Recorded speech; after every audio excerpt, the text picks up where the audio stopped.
말씀이 어제 우리가 보았던 말씀이 계속 이어지는 말씀들입니다. 고난주간 화요일 날 성전에서 예수님과 성전 전체를 책임지는 대제사장의 무리들, 그리고 바리새인들, 당시의 유대 종교의 지도자들입니다. 이 사람들과 예수님 사이에 긴 논쟁이 벌어졌어요. 아마 하루 종일 그런 논쟁을 계속 벌이지 않았을까 싶은데요. 예수님께서 여러 가지 비유를 들어서 설명을 하는데 오늘 말씀이 두 번째 비유입니다. 자, 여기 보면 한 집주인이 포도원을 만들어 산 울타리를 두르고 거기에 즙자는 틀을 만들고 망대를 짓고 농부들에게 새로 주고 타국에 갔다 그랬습니다. 여기 집주인이라고 표현된 분은 그럼 누구겠습니까? 하나님이시죠. 농부는 그럼 누굴까요? 예수님 당시에 예수님과 지금 논쟁을 벌이고 있는 대제사장들과 또 바리새인들, 그들을 말합니다. 오늘로 말하면 누구를 말할까요? 저와 여러분 모두를 말합니다. 이 포도원은 그럼 뭐겠습니까? 포도원은 유대 나라, 유대 백성이라고 볼 수도 있고요. 오늘 저와 여러분이 하고 있는 일들이라고 말할 수도 있고, 저와 여러분의 삶 그 자체라고 말할 수도 있습니다. 그런데 하나님께서 이 포도원을 만들면서 울타리도 만들고요, 포도즙을 짤 수 있는 틀도 만들고 망대까지 다 만들었다. 나라라고 얘기를 하면 이스라엘 나라 전체를 말하는 건데, 하나님이 가나안 땅을 주고 그 땅을 울타리를 탁 쳐서 안전하고 튼튼하게 만들어 주셨다는 것이고요.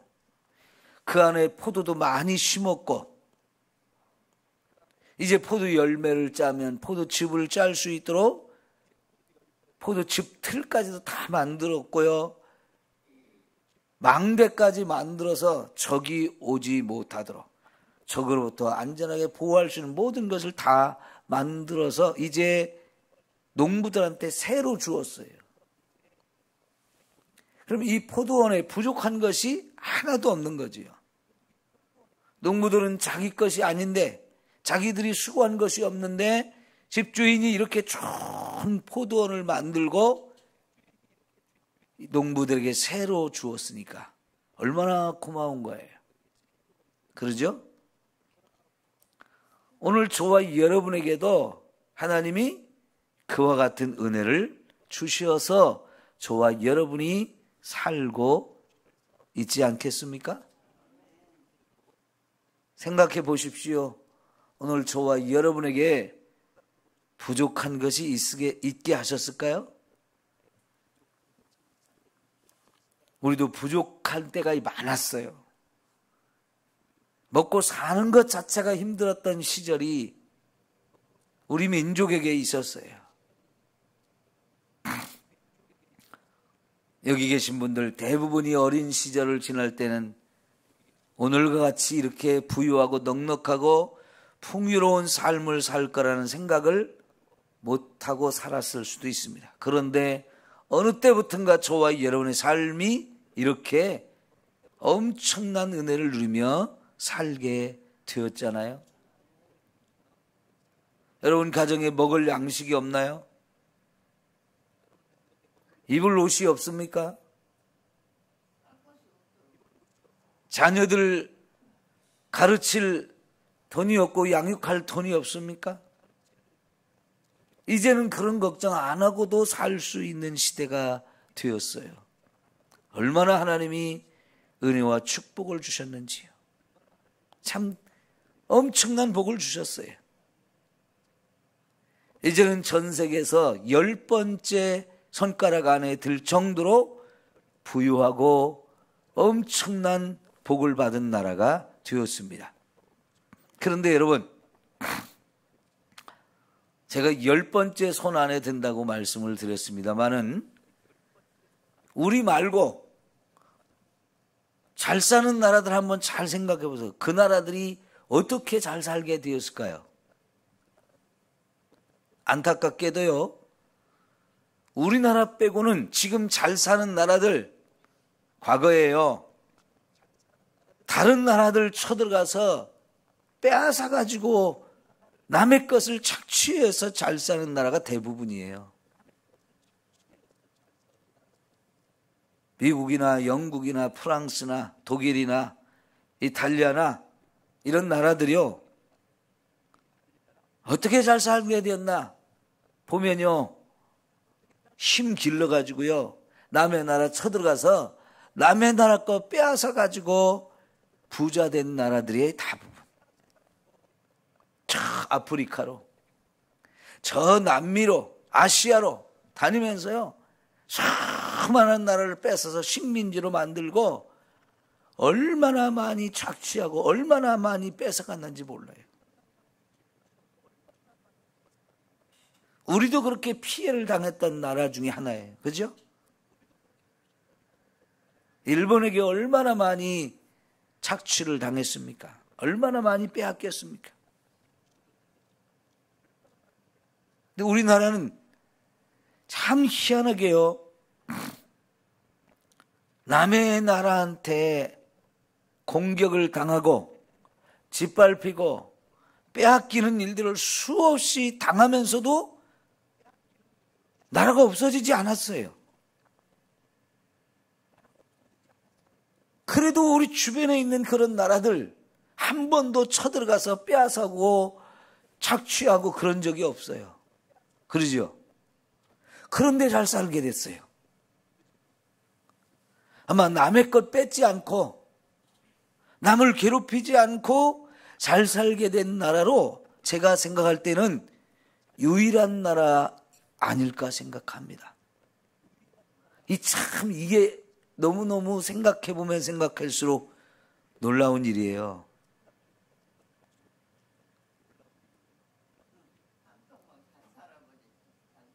이게 참 얼마나 놀라운 일인지. 예전에요, 가나안 농군 학교를 만든 김용기 장로님이라고 계셨어요. 네? 그 장로님이요, 저쪽 경기도 용인 쪽인가요? 가나안 농군 학교를 만들어 놓고요, 무슨 기도를 했느냐면, 조국이여 안심하라, 우리가 있다, 그러면서 이 농사로 살고 있는 우리나라, 이 농사를 짓는 사람들을 깨워가지고요, 정말 이 나라를 살리겠다고, 농사를 지어서 이 나라를 살리겠다라고 가나안 농군학교를 만들었어요. 그리고는 수많은 이 땅에 농사를 짓는 사람들을 불러서 교육을 했는데요, 부지런히 열심히 사는 걸 교육을 하고 하나님 앞에 기도하면서 그 일을 하자고 가르쳤어요. 그래서 새벽부터 깨워져 가지고 사람들을 새벽 기도를 시키고요, 새벽부터 운동을 하게 하고요, 그리고는 새벽부터 막 땅을 갈아엎고 열심히 농사 짓는 법을 배웠는데요. 왜 그랬느냐? 우리나라 사람들이 게을렀거든요. 아주 게을렀거든요. 거기다가 시간만 있으면 놀고 먹는 걸 너무 좋아했어요. 겨울에도요, 농사 짓는 사람들은 농한기라고 하잖아요.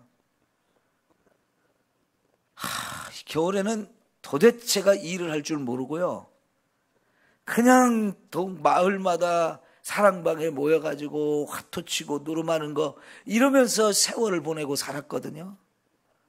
그러면 안 된다는 거죠. 여러분, 그래서 그 가나안 농군학교 갔다 온 사람들은 뭐라고 말하냐면요, 그 가나안 농군학교 김용기 장로님이 그 농군학교에 여기저기 땅을 파면 돌들이 나오잖아요.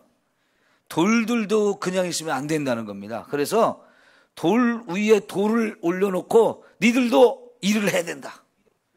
니들도 가만히 있으면 안 된다. 자빠져 있으면 안 된다. 다 세워놓고요, 그 위에 또 돌을 또 세워놓는, 다 그렇게 했다는 거예요. 그러면서 사람들한테도 결코 그냥 먹고 놀고 하지 말고 다 열심히 살으라고.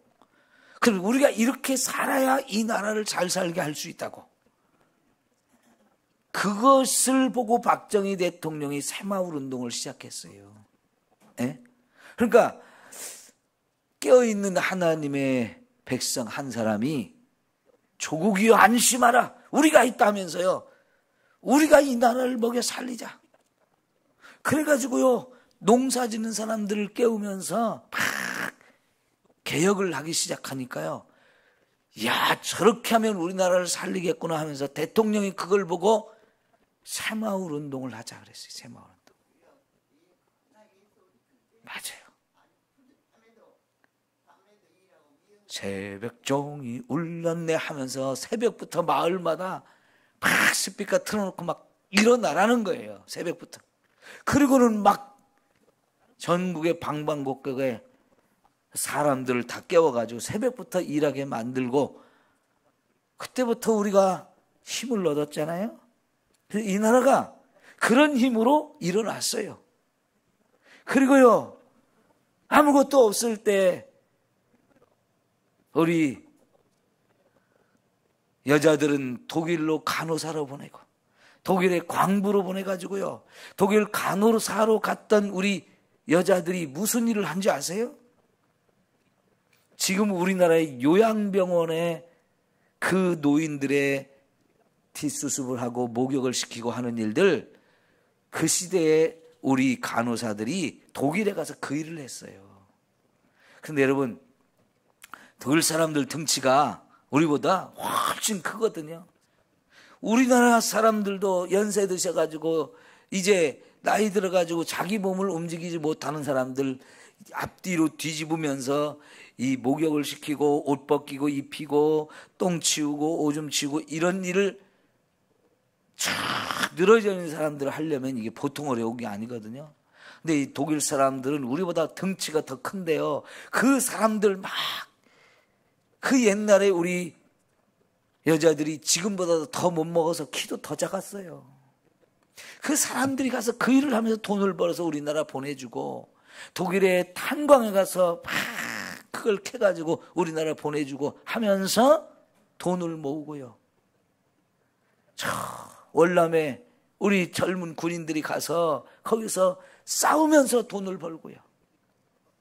중동의 그 뜨거운 나라에 건설 현장에 가서 막 그 더운 것을 이기면서 밤낮으로 일하면서 돈을 벌어와서 이 나라 경제를 살려냈잖아요. 우리 안에서는 새마을 운동, 독일로, 베트남으로, 저 중동으로 다니면서 그렇게 어렵게 돈을 벌어서 이 나라가 지금 이렇게 잘 사는 나라가 되었는데요, 이게 엄청난 은혜지요. 세계 역사 가운데 이렇게 해서 잘 살게 된 나라가 없어요.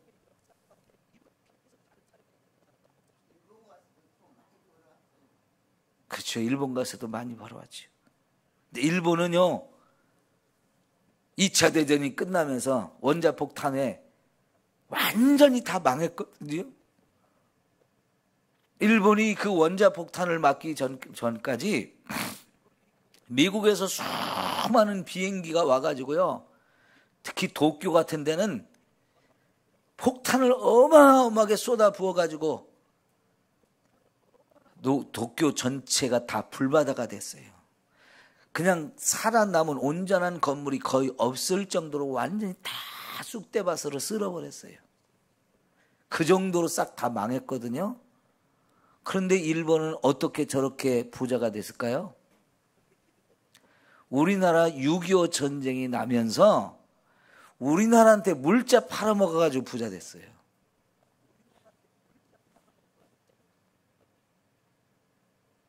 그러니까 우리나라가 부자 된 것은요, 아주 특별한 나라예요. 특별한 나라.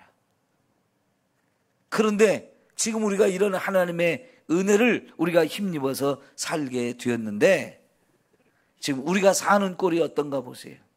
이 농부들하고 똑같아요. 하나님이 부족함이 없이 모든 걸 다 만들어줬는데 지금 우리가 사는 모습은 꼭 이 농부들하고 똑같은데, 농부들이 하는 짓이 뭡니까? 이걸 내 걸로 삼으려고 하는 게 내 거, 내 거. 이 포도원은 우리 것이 아니었어요. 주인이 다 완벽하게 너무너무 좋은 포도원을 만들어가지고 딱 맡겨줬더니 새로 줬다고 그래요, 새로. 근데 새로 준 것을 내 걸로 갖고 싶었어요. 그래서 이 포도원에 이제 포도를 거둘 때가 되었고 열매가 풍성하게 맺을 때가 되니까 주인이 종들을 보내서 그 새를 받아와라 하고 보냈더니 어떻게 했다는 거예요? 종들을 잡아서 하나는 심히 때렸고 또 하나는 죽였고 하나는 돌로 쳤다는 거예요. 왜 이런 짓을 할까요?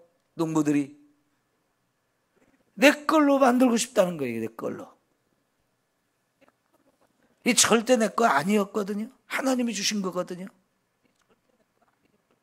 여러분, 요즘에 금년에 우리나라 전체 기독교에서 가장 많이 부른 찬송 중에 하나가 은혜라는 거예요. 은혜. 모든 것이 은혜, 은혜, 은혜 하는 이 찬송이었거든요. 내 삶에 당연한 것은 하나도 없이 다 은혜라고 다들 고백을 많이 하는데요. 하나님이 다 주셔서 우리가 지금 살고 있는 건데, 그 감사하다고 하는데 말로는 그래요. 그런데 사는 거 보면 하나님이 은혜로 주신 것을 내 거다 내 거다 하면서 자꾸 욕심을 부리고요. 여전히 뭐가 부족한 것처럼 더 많이 가지려고 더 많이 움켜쥐는 짓을 여전히 하고 있어요. 하나님이 하나님 거니까 새 좀 받아와라 그랬더니 안 됩니다 하면서 돌을 때려서 죽게 만들고요. 죽이는 일을 하고 있어요. 이 종들이 누굴까요? 하나님이 보낸 심부름꾼이에요. 하나님의 일꾼들이에요. 하나님께서 구약시대부터 수없이 많은 선지자들을 보냈는데 그 선지자들을 자꾸 무시하는 거예요. 말을 안 들어요. 그리고는 죽였어요. 많은 선지자들이 순교를 당했어요. 하나님 말씀 전하다가. 여러분, 한 번, 두 번 그렇게 보냈는데 죽이고 때리고 돌로 치고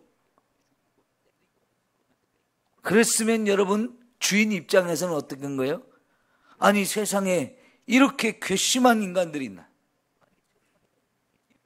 화가 진짜 머리끝까지 나서 당장에 군대를 보내가지고 여기 마지막 결론이 주인이 41절 보니까 악한 자들을 진멸하고 포도원을 제때에 열매를 바칠 만한 다른 농부들에게 새로 줄지니라 라고 한 것처럼 이 꼴을 당해 마땅하거든요. 그런데 또 다른 종을 보냈다는 얘기는요, 그렇게 화가 나는 것을 참고 기회를 또 준 거예요. 자기들이 잘못한 것을 깨닫고 좀 제대로 할 수 있는 기회를 주셨는데 그래도 또다시 배반하고 거역하고 죽이면서 엉터리 짓을 한 거죠. 자기들이 맞아 죽을 짓을 한 거예요. 자기들이 맞아 죽을 짓을 한 거예요. 더 이상 참을 수 없을 지경이 되었을 텐데도 불구하고 하나님 마지막으로 그 하나님이 자기 아들을 보냈는데 결국은 그 아들도 어떻게 한다는 거예요? 죽인다는 거예요. 왜? 이 아들이 상속자니까. 이 아들만 죽이면 이거 다 우리 것이 된다라고 하는 이 마음을 가지고 진짜 그 주인의 아들을, 예수님을 죽일 거라고 지금 예수님이 말씀하는 거예요. 여러분, 예수님이 바로 이 사람들이 자기를 죽일 것을 알고 계셨고요. 저 갈릴리 북쪽에서부터 가이사랴 빌립보에서부터 내가 이제 예루살렘 가면 대제사장들, 장로들, 서기관들, 이 사람들이 나를 죽일 거다. 그것도 자기들의 손으로 죽일 능력이 없으니까 이방인들에게 넘겨줘가지고 그들에 의해서 죽게 만들 거다. 지금 이 죽음의 자리까지 예수님이 왔어요. 자기들을 죽일 사람들 앞에까지 선 거예요. 그 사람들이 자기를 죽일 걸 아셔요. 그들에게 대놓고 말씀하시는 거예요. 너희들이 하나님의 아들로 온 나를 지금 죽일 거다. 이 말씀을 하시는 거죠. 여러분, 아까 말씀드렸듯이 이 농부들은 예수님 당시에는 그들이었지만 지금 저와 여러분도 이 농부들처럼 살고 있다는 사실을 생각해야 돼요. 하나님이 저와 여러분에게 정말 부족함이 없이 살 수 있도록 어마어마한 은혜와 축복을 주셨고요. 부족한 거 진짜 없어요. 그런데 여전히 우리에게는 욕심이 가득해요. 내 것으로 만들고 싶어요. 아니, 이미 다 내 것으로 만들었죠. 저와 여러분, 지금 우리 가운데 우리가 가진 것 중에 내 것이 아니라고 생각하는 거 있나요? 이미 다 내 걸로 만들었잖아요. 하나님이 일을 위해서 주가 쓰시겠다 그래도 안 됩니다. 다른 사람 거 가져가세요. 내 거는 안 됩니다. 나 쓰기에 더 바빠요. 나는 여전히 이것저것 쓸 때가 많아요. 그런데 주를 위해서는 주가 쓰시겠다 그러는데 안 돼요. 안 돼요. 그러면서 살고 있잖아요. 예, 청지기가 맞는데 우리 청지기처럼 안 살잖아요. 내 것처럼 살잖아요. 여러분, 지금 세상에 주님이 하실 일들이 얼마나 많은데요.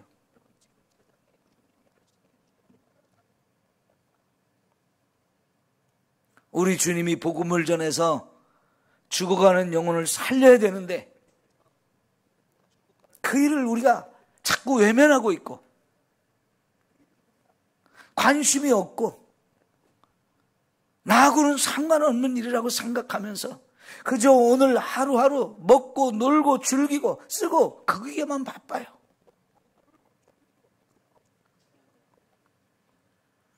예루살렘에 처음 들어가던 날 예수님은 예루살렘성에 그냥 들어가지 않고요. 행사를 해야 했어요. 예루살렘성에 들어가는 행사를 해야 됐어요. 거기에 나귀 새끼가 필요했는데 제자 둘을 보내면서 건너편 마을에 가서 나귀 새끼를 풀어오라고 했을 때 주인이 있는 거였단 말이죠. 주인이 그거 왜 풀으냐? 왜 가져가려고 그러냐? 그러면 주가 쓰시겠다 하면 줄 거다 그랬는데 여러분, 예수님은요, 어떤 사람이 주가 쓰시겠다 할 때 그걸 말없이 내어줄 사람인지를 알고 계셨어요. 주님이 내 것을 오늘 주가 쓰시겠다 하면서 그거 가져가야 되겠다 할 때 이 나귀 주인처럼 오늘 저와 여러분이 말할 수 있을까요?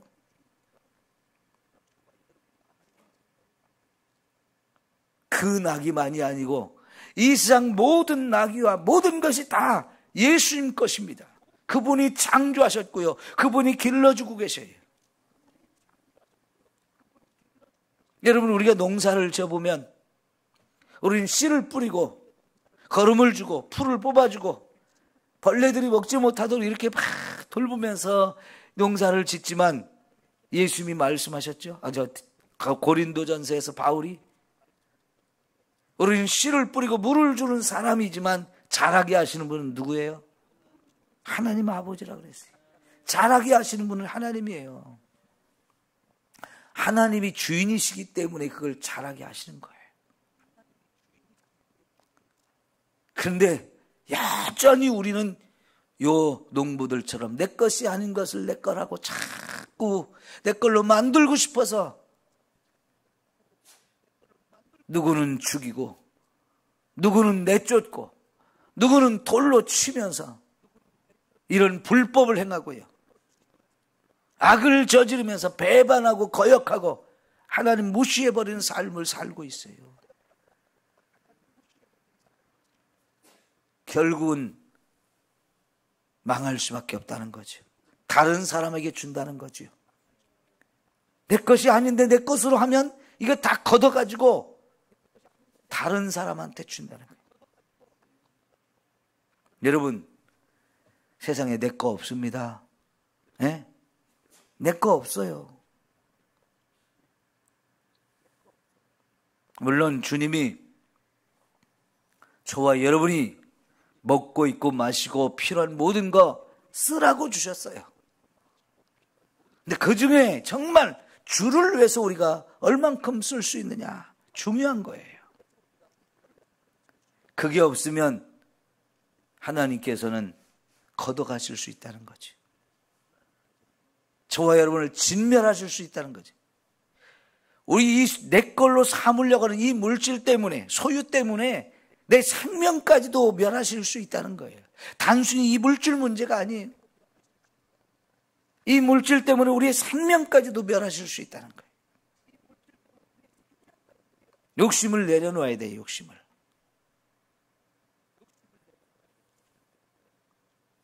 주님이 쓰시겠다고 할 때 주님의 것을 구별해 드릴 수 있는 마음이 있어야 돼요.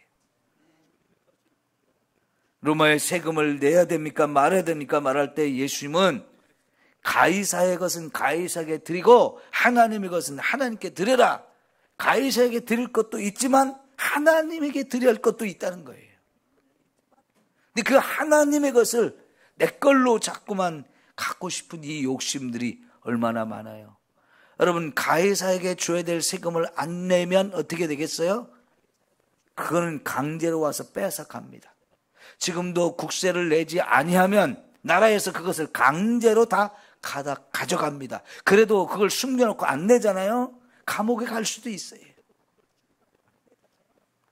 하나님의 것은 우리가 도둑질하면서도 그런 생각이 없어요. 11조 냈으니까 괜찮다고요? 예, 11조 내는 거 정말 잘하셨어요. 왜? 11조 안 내는 사람도 많으니까. 그러나 그게 전부가 아니라는 거죠. 주께서 쓰시겠다고 하면 얼마든지 드릴 수 있는 저와 여러분이 되어야 돼요. 그러면 하나님께서 야, 얘는 정말 하나님의 것을 인정하고 하나님이 쓰시게 할 때 진짜 드릴 줄 아는 사람이구나. 그래서 더 주신다는 거예요. 더 많이 맡겨주신다는 거예요. 그게 좋습니까? 아니면 더 내 것이 아닌 걸 내 것으로 움켜쥐려다가 그것까지도 다 잃어버리고 내 생명까지도 빼앗기는 그런 어리석은 삶을 살 겁니까? 여러분, 주님이 누구신지를 제대로 알아야 돼요. 누가 주인인지. 내가 주인 아니에요. 내 것은 하나도 없어요. 다 주님이 주신 것, 주님의 은혜로 삽니다. 기도합시다.